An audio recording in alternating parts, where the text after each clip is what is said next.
Halo semua, salam sejahtera Malaysia. Selamat datang ke channel Fels Lifestyle. Terima kasih kerana masih setia bersama di dalam channel ini. Saudara-saudara yang amat dihormati, rupanya ada usaha daripada kepimpinan pembangkang ataupun musuh politik Datuk Seri Anwar Ibrahim yang dipatahkan, sekaligus menunjukkan betapa hebatnya kerajaan pimpinan PMX hari ini. Nah, saudara-saudara, dengan kehebatan Anwar Ibrahim, sudah pasti ini menakutkan ramai musuh politik Anwar Ibrahim.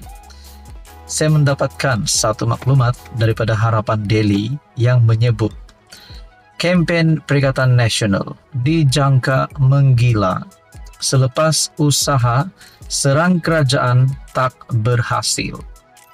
Nah, saudara-saudara yang amat dihormati, berkaitan dengan pilihan raya kecil Kuala Kubu Baharu. Kali ini Menteri Besar Selangor, Datuk Seri Amiruddin Syari, menjangkakan kempen Perikatan Nasional di Dun Kuala Kubu Baharu akan semakin menggila selepas serangan yang disasarkan kepada Kerajaan Perpaduan tidak berhasil. Pengerusi Pakatan Harapan Selangor itu berkata, ia dapat dilihat apabila kempen pembangkang berubah-ubah, cuba membangkitkan kemarahan rakyat tanpa bukti dan fakta. Ujar Amiruddin, PN terpaksa menggila kerana mereka tidak boleh terima kesilapan yang mereka lakukan, termasuklah menyebabkan ketidakstabilan politik.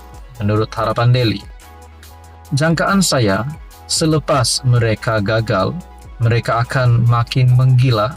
Sebab apa? Sebab mereka terpaksa menggila. Mereka tak boleh move on daripada kesilapan mereka lakukan. Mereka lah yang bertanggungjawab mencipta ketidakstabilan politik. Bila kita pulih, pelaburan masuk.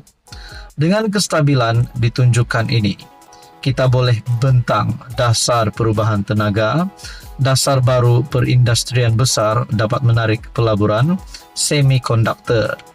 Mereka tiada benda lain nak serang, terpaksa adakan alasan, katanya. Tambah Amiruddin, PN kini ibarat gila talak apabila menyerang pihak yang mengadakan kerjasama dengan DAP seperti UMNO dan PH. Walhal, katanya, gabungan kerajaan aman bekerja sama bersama berbanding pembangkang yang masih lagi sibuk mencuri wakil rakyat untuk bentuk kerajaan. BN dah 2 tahun bersama DAP, tidak ada masalah pun. PN hala tuju tak tetap, nak pergi mana tak tahu. Dia tahu ambil kesempatan, curi orang sini nak bentuk kerajaan. Itu timbulkan ketidakstabilan, hasilkan negara tak makmur dan wujudkan krisis. Sedangkan kita, 18 parti bergabung untuk pastikan kestabilan kekal, orang boleh buat kerja, bekalan pulih, ekonomi kita tarik. Inilah masanya, inilah masa depan rakyat sekarang, katanya. Nah, saudara-saudara, saya amat tertarik dengan kenyataan ini yang menyatakan dia tahu ambil kesempatan, curi orang sini nak bentuk kerajaan. Adakah kepimpinan Perikatan Nasional Pembangkang mahu mencuri wakil rakyat daripada kerajaan untuk membentuk kerajaan baru? Nah, saudara-saudara, ini kejutan daripada MB Selangor, Datuk Seri Amiruddin Syari. Di dalam artikel ini menyatakan kempen PN dijangka menggila selepas usaha serang kerajaan tak berhasil. Nah, akhirnya usaha mereka itu tak berhasil. Anwar Ibrahim masih lagi menjadi Perdana Menteri. Bermakna selamat tinggal kepada semua musuh politik Anwar Ibrahim. Apa komen Anda, tuan-tuan dan puan? Sekian saja, teruskan bersama di dalam channel ini untuk info yang seterusnya.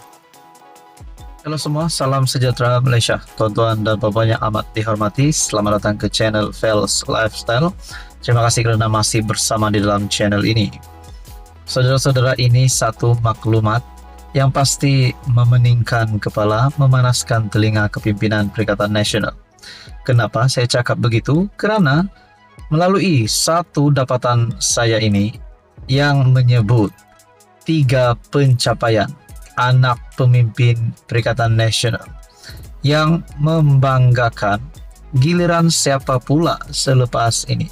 Nah, saudara-saudara, perkongsian ini menunjukkan 3 anak pemimpin Perikatan Nasional ini termasuklah pertama anak menantu Muhyiddin Yassin, kedua anak Menteri Besar Perlis, dan juga anak Hamzah Zainuddin. Nah, melalui perkongsian ini menyatakan menantu Muhyiddin akan didakwa atas pertuduhan pecah amanah, manakala Menteri Besar Perlis pula pemalsuan dokumen dan buat tuntutan palsu. SPRM tahan anak Menteri Besar Perlis. Seterusnya Hamzah Zainuddin, anak kepada Hamzah Zainuddin, didakwa kemuka dokumen palsu, memiliki minyak masak lebihan. Perkongsian daripada Harapan Daily. Satu demi satu pencapaian anak beberapa pemimpin PN muncul dan hangat diperkatakan rakyat Malaysia. Pada masa sama, penyokong tegar pembangkang yang mesra dipanggil walaun dilihat tidak pula berbunyi apabila keluarga pemimpin mereka terlibat dalam kes mahkamah. Pertama, menantu pengerusi PN, menantu Tan Sri Muhyiddin Yassin, Datuk Seri Muhammad Adlan Berhan, sudah menghilangkan diri sejak Mei tahun lalu. Dia dan peguamnya Mansor Saad menghadapi pertuduhan pecah amanah jenayah CBT oleh SPRM. Mereka menghadapi pertuduhan berkaitan pendakwaan kes rasuah dan penyelewengan berhubung projek berkaitan pendaftaran, pengambilan serta penyimpanan biometrik pekerja asing di sebuah kementerian. Adlan mempunyai alamat terakhir di Sunway Kiara Hills. Namun Adlan dalam satu kenyataan melalui peguam Datuk Baljit Singh menafikan dia lari daripada pihak berkuasa dan menyatakan akan pulang ke tanah air bagi membantu siasatan. Manakala yang kedua, anak Setiausaha Agung PN, Datuk Seri Hamzah Zainuddin yang juga Ketua Pembangkang, berdepan pertuduhan mengemukakan dokumen palsu dan memiliki barang kawalan minyak masak melebihi had dibenarkan. Muhammad Faisal Hamzah 39 didakwa bersama Azizul Abdul Halim 55. Kedua-duanya pengarah rimba merpati Senda Berhad, yaitu pemegang lesen minyak masak borong. Nah, yang ketiga pula anak Menteri Besar Perlis.